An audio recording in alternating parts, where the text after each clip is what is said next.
So here we'll do an example or two of switching the order of integration. So first, when we're encountered with such an integral, the first thing we can do is try to integrate. Definitely, uh, an antiderivative of cosine y squared is very hard to find in closed form. So we resort now to switching the order of integration.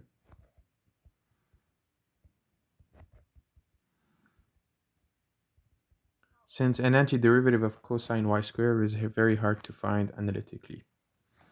Great. So first of all, the first step to do after, the second step is just to sketch a graph to draw the region of integration. So this says that y is between x and 1. So I have to draw two functions. The line y is equal to x and the line y is equal to 1. And x varies from 0 to 1. Now notice it's a good sign that, everything 1, this corner correspond to the point x equal 1. And the region of integration is this region, right? Because y goes from x to 1, whereas x varies from 0 to 1. Now the key here is to switch, in order to switch the order of integration, we need to express y between two constants and x between two functions of y. And these functions could be constant, of course. Since here we had y between two functions of x and x between two constants. So let's do this. How does x vary here, really? If I'm on this graph,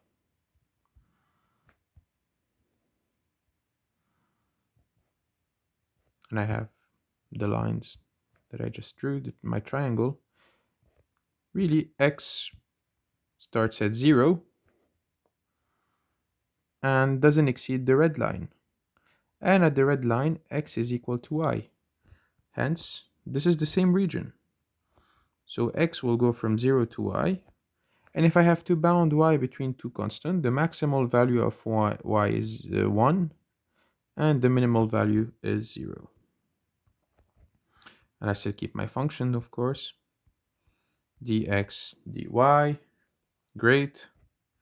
Now I can easily integrate because cos y squared is a constant with respect to x. Well, when I integrate 0 to y 1 dx, I just get y. So this is just y cos y squared dy. Now I can do a u sub, u is equal to y squared, or we can immediately integrate since we should really be comfortable integrating these from calculus 2. 1 half sine y squared from 1 to 0. This is 1 half sine 1. Okay, so the derivative of y, the derivative of 1 half sine squared is just 1 half times 2y times cosine y squared, which is here. Great, so let's do another example. I have to evaluate the integral of the square root of 1 minus x to the fourth dx, where x ranges between two functions of y and y is equal to 1/3, and y ranges between two constants, which is 0 and 1. So the first step is to try to integrate by brute force. Clearly it doesn't work because we don't know a closed form for an antiderivative of square root of 1 minus x to the fourth. So now we resort to switching the order of integration. Here I have that x is between, let's sketch it first of all. So y goes between 0 and 1. So this is, I have my bounds for y. And x varies from y to y to the 1/3. Drawing the line x equal y is easy. This is y here, and this is x. And we have to draw the line x is equal y to the 1/3. I mean, as we have seen in class, this is not very hard to draw. We could just, maybe we could solve for it. One way to do it is that to notice that This is y is equal to x cubed. So we can draw y is equal to x cubed. Of course, x is positive here. So technically, let's draw that. Should be, well, it's a bit, it's not a good drawing, I guess. This is the line x equal y. And this is the line x is equal y to the 1/3. I mean, a rough sketch is enough. Like, you don't have to do a nice sketch, an accurate sketch. And this is the line x is equal to y. So here, x is between two functions of y. Now I need to express this as y between two functions of x. Of course, we have solved this. So I need y between two functions of x and x between two constants. Y between two functions of x and x between two constants.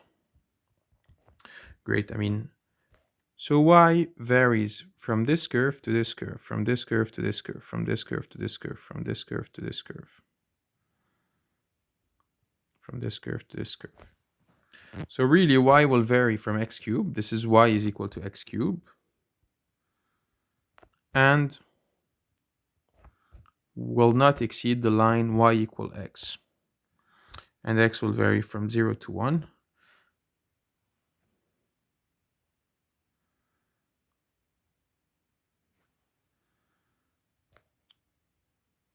Yeah, y from 0 to 1. And hence, what do we have here? This is going to be square root of 1 minus x4 dy dx. Now, when we integrate that, what do we get? 0 to 1. What is this? This is root 1 minus x to the 4th, that constant. So I just treat it as x minus x cubed dx. And now we have something to worry about.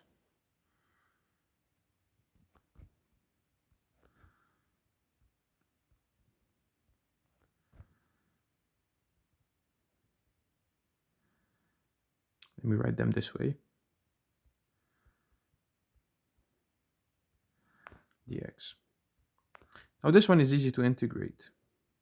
This one is not hard to integrate, the second term. I mean, to integrate the first term, we have to do a u sub. Let's try u is equal to x squared. Du is 2x dx. So what do you get here? You get the integral from 0 to 1, right? Because if u is 0, if x is 0, then u is 0. And if x is 1, then u is 1. So x dx is du over 2. Or, I mean, let me go down.